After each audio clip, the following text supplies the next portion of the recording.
Hello, everybody. This is Railsplitters on the mic. I'm Rusty Peace, and today we're talking with Lincoln Memorial University head women's basketball coach Eric Brewton Jr. Coach, welcome. Thank you. It has been a very arduous journey here over the last several games. This is the part of the season where teams throughout the league, throughout the country, are jostling for position and trying to improve their stock or maybe just stay afloat at certain points in their conference play. And right now, the Lady Railsplitters are still looking for some answers. Yeah, I'm sitting eighth right now. It's a tough position to be in. Lost a couple games we probably shouldn't have. Right now, we just got to find our rhythm, stay true to ourselves, and get back to playing good basketball like we did against UVA-Wise at Catawba. Haven't had those girls and those energy moments that we've had in the past, so we just got to figure out how to get those and fight through the injuries that we have so far. This is a season where, for recent years, a lot of folks have said, well, the South Atlantic Conference women's basketball is down. But this year it looks like pretty much everybody has improved their stock, and so it's even makes it a little more difficult for you in your first year, your freshman season as head coach of the Lady Railsplitters. It's tough, it's challenging, but just got to step up to the plate and just figure out ways to win and get these kids playing together as a team, playing hard, playing with courage and passion and energy. I don't think we're down. I just think everybody's kind of closer together. Coker's catching up. They're right there in ninth place. You got UVA-Wise playing very well. You got Catawba and Anderson tied for first. Carson Newman and Tusculum right there playing very good. You got Wingate that's playing decent.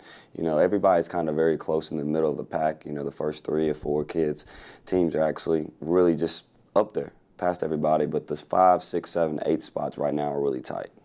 What really intrigues me is despite being in the 8th spot right now, or tied for the 8th spot, when we faced off against the upper echelon of the conference, the better teams up at the 1, 2, 3 positions, we've been right there in the game in most of them throughout most of the contest. Yeah, kudos to our kids for listening to the game plan, trying to slow the game down, understanding that we need to have gritty defense to stop them from scoring a high amount of points. Tusculum scored a bit, like 60, 70 on us. Last game at Carson Newman, they scored in the high 90s, 80s. And this game right here yesterday, we kept them kind of really close. Yeah, they took us by 14, but I think our kids are playing hard and stepping up to the challenge.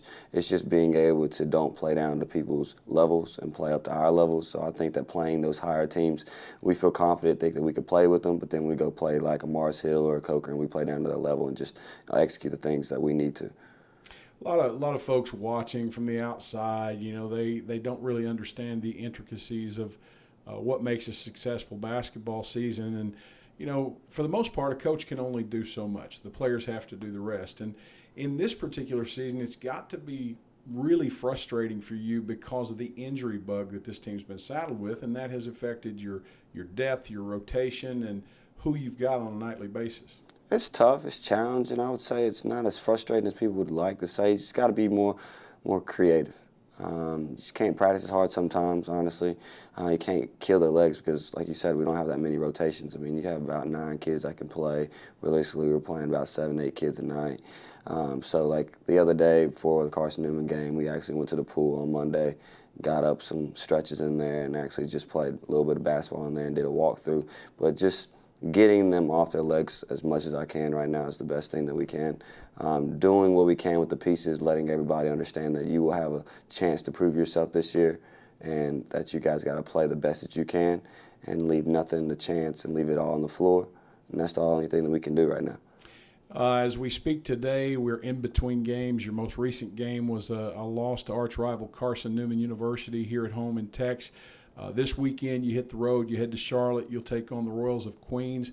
They're a team right now that is also struggling. So the date with the Royals this weekend, final regular season meeting, could be just what the doctor ordered. Yeah, I agree 100%. We just need to go out there and execute it. It was a close game here. Our girls just need to pay attention and focus on the scouting report. They got their big center back, Wayne, big 6-foot kid that just hasn't played all season. She's played in the last 2 games. So that's something we got to start scouting for and understand that, we have to change up some things. Might have to double or maybe even go zone that we've been doing a little bit. Understand they're going to go that 1-3-1. We just got to execute our zone plays and knock down the open shots. It'd be good to get this win. Going into playing other games, the next 4 games is going to be crucial for us. If we can get the next 5, 6 games to put ourselves in a good position for the last 3 games against Catawba, Tusculum, and Anderson, the higher people in the conference. So having a couple wins under our belt before those teams will actually help a lot. You're on the road again next Wednesday as well. In your mind, looking at this team right now with about maybe I think 8 games left, something like that? It's about 9 games. 9 games. With 9 games remaining on the regular season schedule, what does this team have to do? How do they have to come together in order to maximize their position for the upcoming tournament and to make that tournament? Play unselfish basketball, share the ball, make the extra pass, be gritty, get on the floor, do little details. Focus on our game plan and how we play the game of basketball. Don't ever play down to competition. We got Lenore, Ryan. They beat us here. I didn't think that we played very well at that game. They played extremely well, so they've shown us their best. We haven't shown them our best. For us to continue to get up in the rankings that we need to, honestly, we have to have better shot selections, knock the open shots down, rebound the basketball, and play our game.